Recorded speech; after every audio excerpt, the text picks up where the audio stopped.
Hi, Sagittarius. Welcome po. So, tingnan natin kung ano yung mensahe sa'yo. So, be open-minded po. Hindi halos lahat makaresonate. Thank you nga po pala sa mga nagsusubscribe, sa mga bumabalik. Maraming salamat.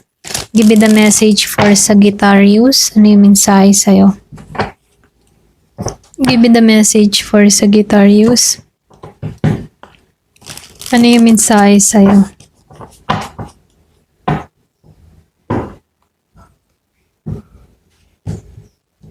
Give me the message for Sagittarius.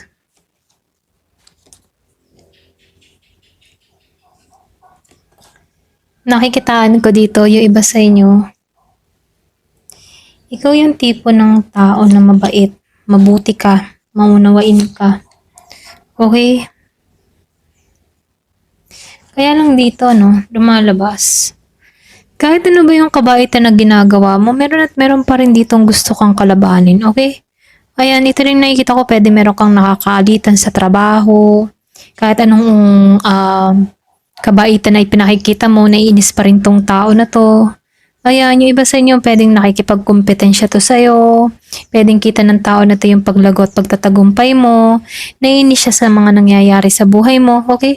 So, merong away or pwede rin meron kang nakakaaway sa katrabaho, pwede sa kapitbahay, pwede rin sa kapamilya. Yung iba sa inyo, no? Kasi dito, kaya ka meron taong naiinis, pwedeng naiinggit ito sa sitwasyon na kinakaharap mo dahil unti-unti mong nakakamit yung tagumpay, okay? So dito, nakikitaan ko dito, maalisan mo to. Hindi mo kailangan na makipaglaban dito. Hindi mo kailangan na makipagtalo dito. Kasi dito, yung bang pagdedma sa sitwasyon, ito yung pinakamalaki mong sandata para hindi ka maapektuhan sa mga nangyayari sa inyo. Okay? Yung iba sa inyo. So, dito nakikitaan ko dito, meron ditong taong papasok sa buhay mo, malakas Pisces. Siya yung makakaunawa sa sitwasyon mo. Matagumpay din to. So, nakikita ko dito, magkakaroon ka ng malaking pag-asa sa tao na to. Okay? Yung iba sa inyo, hindi ka aware sa pagdating ng taong ito.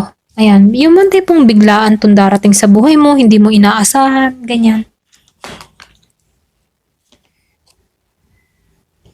So, dito, nakikitaan ko dito, maalisan mo to. Ito lang yung nakikita ko, no.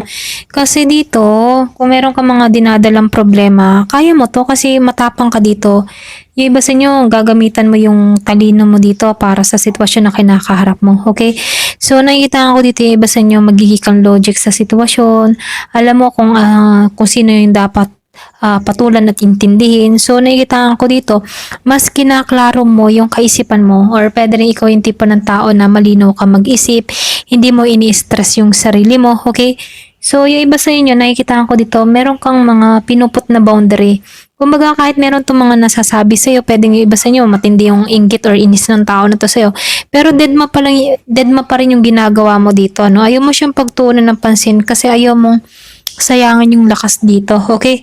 So, yung iba sa inyo, nagpuput ka ng boundary, hindi mo to hinahayaan na sakupin yung iyong mental dito, yung iyong isipan dito.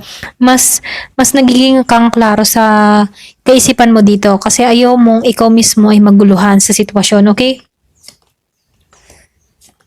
Kaya ka pala dito ka naiinggitan kasi meron kang mga tupad na mga wish yan. Meron kang mga wish na natutupad. Ayan, ang ibig ko sabihin, no? Meron kang mga hiling na natutupad dito. Kaya may mga tao dito na iniis-inggit sa'yo dahil unti-unti mo nang nakakamit tong wish mo.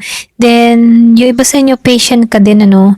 So, dito, nakikitaan ko dito, yung iba sa inyo, may mga perang dumarating or pwede rin sabihin, nagiging maganda yung takbo ng trabaho mo, pamumuhay mo, okay? So, may savings ka na dito. Ito lang nakikita ko, no? Wow. So dito, panatilihin mo pa rin yung pagpuput ng boundary. Pagtuunan mo yung sarili mo, hayaan mo na lang mainggit ng mga tao na to sa buhay mo, okay? Kasi ikaw, nasa isda, na hawak mo yung between dito. Nasa iyo yung the star. Kumbaga, wish come true ka. Kaya merong naiinis kasi unti-unti mo nang na-receive yung mga pangarap mo, nakakamit mo na yung mga dream mo, okay? Kaya yung iba sa inyo, merong nakakaranas ng inggit dahil unti-unti mo na nakakamit yung pangarap mo dito, okay? So, nakikitaan ko dito na inaalagaan mo din yung sarili mo or pwede ring sabihin na nagiging kang maayos sa panahon ngayon, nakakamit mo yung tagumpay, nakakamit mo yung kapayapaan. Ayan, so hindi madali yung naranasan mo. Ito na yung nakikita ko, hindi madali yung pinagdadaanan mo sa buhay, pero pilit mong binabangon yung sarili mo. Mas nananatili ka sa, mas nananatili ka sa self-awareness mo, lalo-lalo na sa mga tao sa paligid mo, okay? Yung iba sa inyo, no, pwedeng katrabaho to. Ayan, kumbaga toxic, ganyan. Pero kahit toxic, hindi mo pinapatulan yung mga toxic. Kumbaga ikaw, bahala sila sa buhay nila. Ganun yung energy mo. Iniintindi mo lang yung kapakanan mo. Okay? Ayan, so tingnan natin ano. So, yung iba nga naman, kapag halimbawa umaangat ka, nakakaranas ng inggit. Ayan.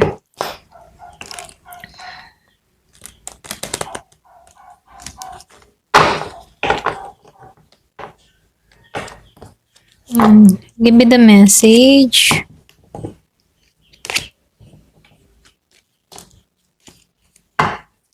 Give me the message. Diba? May tagumpay dito. Triumph over trouble, obstacle. Kahit may mga humahad lang sa pag-unlad mo eh. Ikaw pa rin ang magtatagumpay dito. Ayan.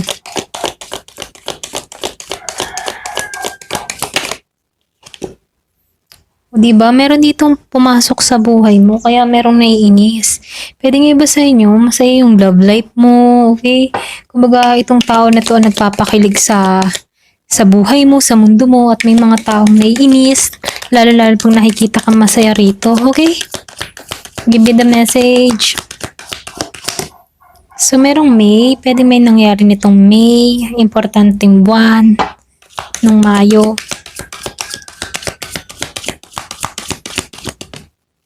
Oo, meron dito na